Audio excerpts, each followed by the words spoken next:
नमस्कार साथियों, स्वागत है आपका भागीरथी संस्थान में। मैं आचार्य वर्धन शर्मा हाजिर हूँ एक नए विषय के साथ। साथियों, हमें कभी भी अपने रीति रिवाजों में रुकावट या रोक नहीं लगानी चाहिए।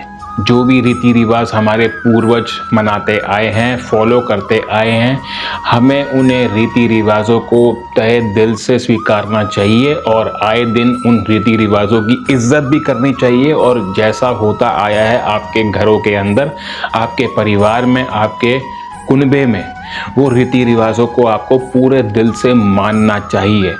क्योंकि रीति रिवाजों को अगर आप नहीं मानते हैं तो ये एक तरह से आपको पितृ दोष लगता है। आपके कुंडली में दोष ना भी हो, लेकिन अगर आप रीति रिवाज नहीं मान रहे हैं तो ये एक तरह से आपके जो शुभ ग्रह होते हैं उनको भी अशुभ कर देता है।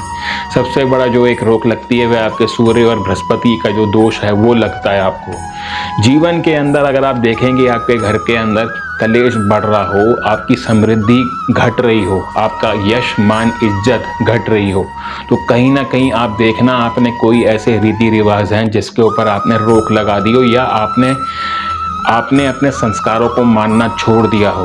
रीति रिवाजों को कभी भी नहीं ठुकराना चाहिए। इससे इनको ठुकराने से पितृ दोष लग जाता है, क्योंकि आपके जो पितृ होते हैं वह नाराज हो जाते हैं। और जब पितृ नाराज हो जाते हैं तो सबको पता है क्या होती है, क्या दिक्कत आ सकती है। कहाँ से दिक्कत नहीं आती। एक तरह से कहते हैं कि बर्बादी के रास्ते आपने स्वयं खोल दिए।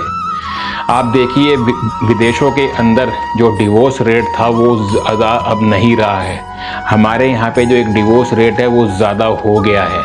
क्यों? क्योंकि बिंदी तिलक लगाना महिलाओं ने छोड़ दिया है, पैरों में पायल बिछुए पहनने छोड़ दिए हैं। एक तरह से मॉडर्न हो गए हैं सब लोग।